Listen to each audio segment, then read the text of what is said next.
Welcome to MMC news.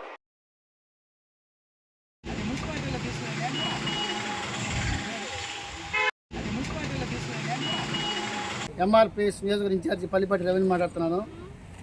109/6లో Tirupati తిరారం పంచాయతీలో ఇక్కడ చెరువులో కొన్ని బిల్డింగులు నిర్మాణిస్తే అగ్రకులస్తులు దానైతే ఎందుకైతే దాని గురించి పట్టించుకోలేదు, అవి నిర్మిస్తుంటే ఎందుకైతే ఇరిగేషన్ ఆఫీసరు అడగలేదు.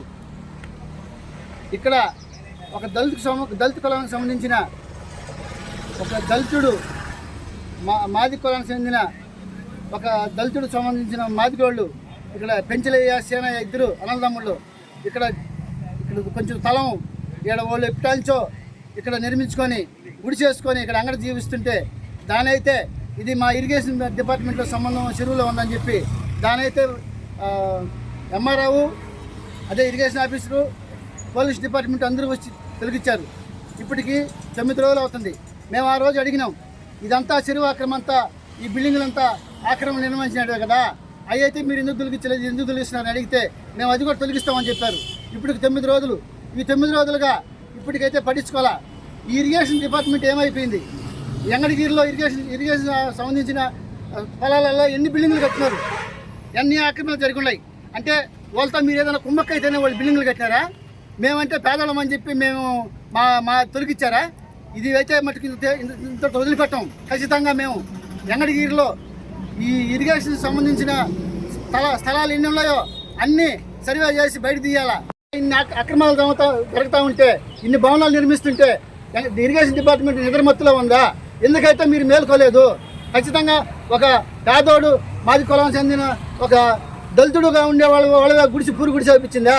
కాబట్టి ఖచ్చితంగా ఈ పెరియారం చర్యలకు సంబంధించినట్టు కాదు, ఎంగళగిరిలో ఇరిగేషన్ ఆఫీసుకు సంబంధించినట్టు ఎన్ని ఉన్నాయో అవన్నీ సర్వే చేసి మీరు బయట కానీ మీరు తీయకపోతే ఖచ్చితంగా మేము దీన్ని తీసుకుపోయి మేము రాష్ట్రపతికైనా పెడతాం. మేము కావాలంటే మేము విజయవాడకైనా పోయి దీన్ని మేము ఖచ్చితంగా ఇవన్నీ బయటకు వచ్చేదాకా మేము అయితే పోరాటం ఆపమని చెప్పి మేము తెలియపరుస్తున్నాం. ఖచ్చితంగా మీరు ఎంఆర్ఓ అయితే ఒక 2 నెలల్లో ఇక్కడ ఎంగళగిరిలో డ్యూటీకి వచ్చి, కానీ ఆయనకి ఈ పరిస్థితి సర్వే చేస్తేనే తెలుస్తుంది, సర్వే చేపిస్తేనే తెలుస్తుంది. కానీ ఇరిగేషన్ డిపార్ట్మెంటు కొన్ని సంవత్సరాలుగా ఇక్కడ ఈ బిల్డింగులు జరిగేది వాళ్ళకి తెలుసు కదా, వాళ్ళు ఇక్కడే కదా ఉండేది. వాళ్ళు ఎందుకైతే ఆ బిల్డింగ్ కడుతుంటే అడగలేదు? ఒక బిల్డింగ్ కట్టాలంటే 2-3 నెలలు పడుతుంది. 2-3 నెలలు ఇక్కడ వాళ్ళ కాన్సెప్ట్ జరుగుతుంటే ఇరిగేషన్ డిపార్ట్మెంట్ ఎందుకైతే నిద్రపోతుంది? కాబట్టి అంటే మీరు చూస్తూ ఉన్నారా? లేదు వాళ్ళతో ఏదైనా మీరు కుమ్మక్క అయిపోయి మీరు వాళ్ళ దగ్గర ఏదైనా లబ్ధి పొందితే వాళ్ళ బిల్డింగ్లు కడుతుంటే గమ్ములేరా? మేము పేదవాళ్ళము పూరు గుడిసి కట్టుకుంటే మేము పేదవాళ్ళం కాబట్టి మేము మాట్లాడలేదని చెప్పి మీకేది మేము సదుపాయం చేయలేదని చెప్పి మమ్మల్ని అయితే తొలగించారా? కానీ ఖచ్చితంగా దీనైతే వదిలిపెట్టలేదు.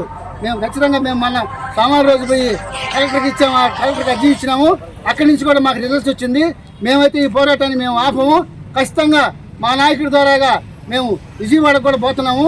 విజయవాడకు పోయి ఖచ్చితంగా ఇక్కడ అక్రమ భవనాలు ఏమన్నా అన్నీ తొలగించేదాకా మేమైతే ఇది వదిలిపెట్టాము. ఇటీవల మీరు చూస్తూనే ఉన్నారు, తెలంగాణలో కూడా ఎక్కడైతే ప్రభుత్వం అక్రమ బిల్డింగులు కట్టినారో పెద్ద బిల్డింగుల భవనాలు కూడా అక్రమం ఉన్నట్టు తొలగించారు. అట్టే మా ఎంగడగిరిలో కూడా ఈ తొలగించేదాకా మా జోలికి వచ్చారు. కాబట్టి ఈ అక్రమ భవనాలన్నీ తొలగించేదాకా మేము ఈ పోరాటం ఆపమని చెప్పి తెలియపరుస్తూ జై మాదిగా, జై కృష్ణ.